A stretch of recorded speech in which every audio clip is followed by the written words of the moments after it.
New Delhi station, इस पर बहुत सडन सर्ज आती है हमेशा क्राउड का, पैसेंजर्स का एक सडन सर्ज आता है। इसके लिए 2 साल पहले एक एक्सपेरिमेंट किया था टेम्परेरी होल्डिंग एरिया का। उस एक्सपेरिमेंट से जो आने वाले पैसेंजर्स हैं उनको बहुत लाभ हुआ। अब एक परमानेंट एरिया बना लिया है यात्री सुविधा केंद्र, जिससे कि जो भी पैसेंजर्स आएंगे, विशेषकर जिनके पास रिजर्व टिकट नहीं है, वो लोग पहले यहाँ पर आएंगे। अंदर से जितने भी टिकटिंग काउंटर्स हैं, उन टिकटिंग काउंटर्स को शिफ्ट किया जा रहा है। आपने देखा होगा बहुत सारे नए टिकटिंग काउंटर्स खुले हैं, तो ये नए टिकटिंग काउंटर्स सारे के सारे यहाँ शिफ्ट हो गए हैं।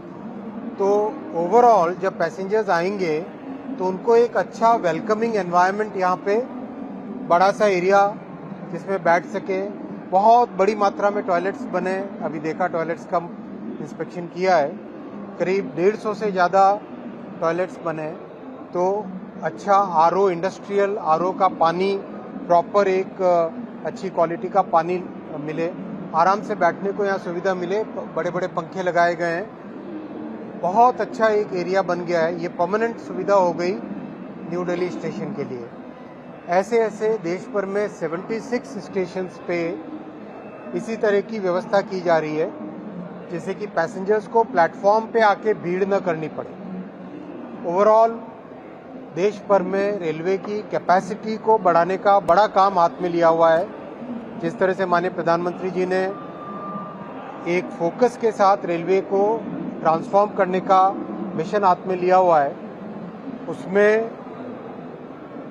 लगातार नई पटरियां बनाना, नए स्टेशन बनाना, नए होल्डिंग एरिया बनाना, नई ट्रेन्स इंट्रोड्यूस करना, नए जनरेशन के लोकोमोटिव लेना, कोच का प्रोडक्शन बढ़ाना, हर तरह का काम जो एक नए लेवल पे लाने का हाथ में लिया गया है। इस तरह की फैसिलिटी से पैसेंजर्स को आते ही एक सुविधाजनक एरिया में बैठने का मौका मिलेगा। अभी आने वाले समय में छठ और दीपावली की बड़ी एक फेस्टिवल के टाइम में सडन रश होता है। इस रश के टाइम में इस पूरे सिस्टम का टेस्ट हो जाएगा और इससे जो लर्निंग्स आएगी, जो इससे सीखने को मिलेगा, उसको हम आने वाले समय में बाकी स्टेशंस में भी ऐसी व्यवस्था नए व्यवस्था आने वाले समय में यहाँ से जो सीखने को मिलेगा, उससे नए होल्डिंग एरियाज में उसकी व्यवस्था करेंगे।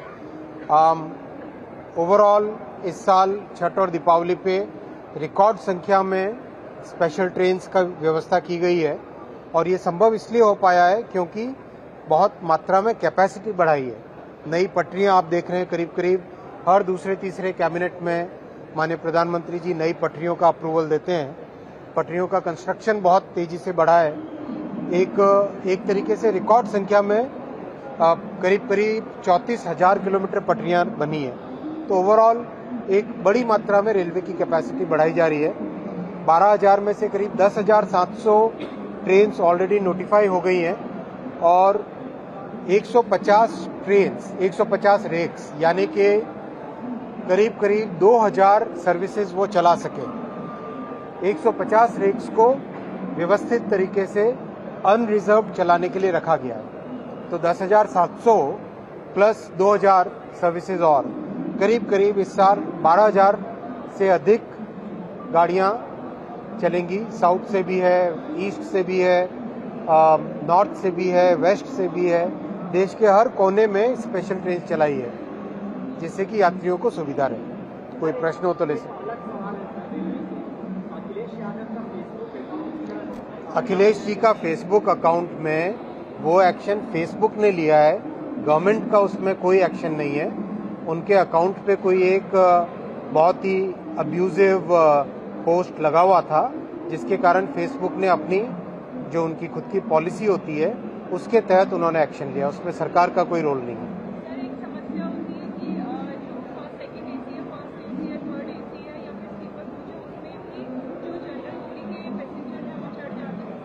ये आपने अच्छा प्रश्न पूछा है। बड़ी संख्या में जनरल कोचेज लगाए गए हैं। आप जानते हैं करीब अब तक हर ट्रेन में जनरल कोचेज ऑगमेंट किए जा चुके हैं और करीब 12,000 जनरल कोच बनाने का प्रोग्राम लगातार चल रहा है।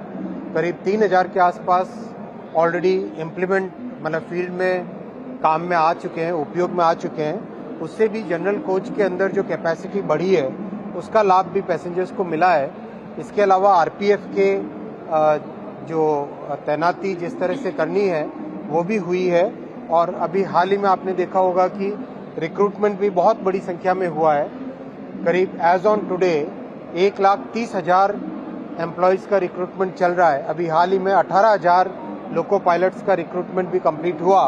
तो ओवरऑल हर तरीके से हर एस्पेक्ट पे ध्यान देके पैसेंजर्स की सुविधा के लिए प्रयास किया जा रहा है। सर, इस तरीके का होल्डिंग को देखा जाए तो पहले एयरपोर्ट पे ही होता था, अब रेलवे स्टेशन पे भी होता है, तो ये क्या गेम चेंजर माना जाएगा रेलवे के लिए भी? क्योंकि बहुत फोकस है पैसेंजर्स की सुविधाओं पे, पैसेंजर्स की सेफ्टी पे, इसीलिए इस तरह के इनोवेशंस किए जा रहे हैं ताकि यथासंभव और विशेषकर जैसा आप जानते हैं रेलवे लो इनकम परिवारों के लिए सबसे बड़ा माध्यम है, सबसे इम्पोर्टेंट माध्यम है मिडिल क्लास और लो इनकम परिवारों के लिए। इसीलिए हमारा फोकस रहता है कि यथासंभव जनरल कोचेज में सुविधा बढ़ाएं, यथासंभव अमृत भारत ट्रेन्स आगे बढ़ाएं, वंदे भारत मिडिल क्लास के लिए ज़्यादा से ज़्यादा आए। एक तरीके से हर संभव प्रयास है कि मिडिल इनकम और लो इनकम परिवारों के लिए ज़्यादा से ज़्यादा सुविधाएं दें। धन्यवाद।